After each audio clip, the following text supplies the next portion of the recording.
నమస్తే, welcome to Abhinav Bharat. Hamas, Hezbollah నేతల హత్యతో పశ్చిమాసియాలో ఉద్రిక్తతలు వేగంగా పెరుగుతున్నాయి.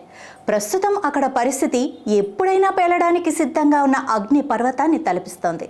కాల్పుల విరమణపై ఇప్పటి వరకు మిణుకుమిణుకుమంటున్న ఆశలు కాస్త ఈ పరిణామాల తర్వాత పూర్తిగా సన్నగిల్లాయి.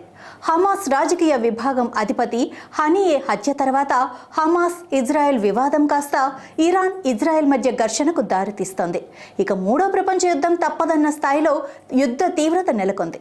ఇప్పటికే ఇజ్రాయెల్పై హెజ్బుల్లా రాకెట్లతో విరుచుకుపడుతోంది. దీనిపై అమెరికా జోక్యం చేసుకుని హెచ్చరించినా ఇరాన్ ఏమాత్రం లెక్క చేయటం లేదు. అయితే తాము హెజ్బుల్లా చేసిన దాడులను తిప్పికొట్టామని ఇప్పటికే ఇజ్రాయెల్ ప్రకటించింది.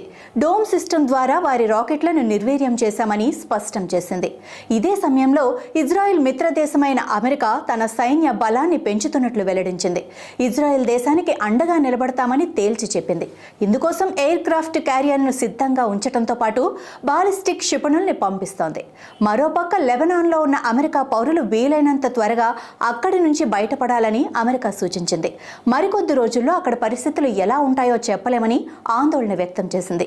ఉద్రిక్తతలు తీవ్రతరమవుతున్న నేపథ్యంలో పశ్చిమాసియా నుంచి, లెబనాన్ నుంచి తమ దేశానికి చెందిన పౌరులను వెంటనే ఖాళీ చేసి ఏ విమానం దొరికితే ఆ విమానంలో వెనక్కి వచ్చేయాలని బీరూట్లోని తమ ఎంబసీల ద్వారా America, Britain, Sweden, France, Canada, Jordan అడ్వైజరీలు పంపాయి.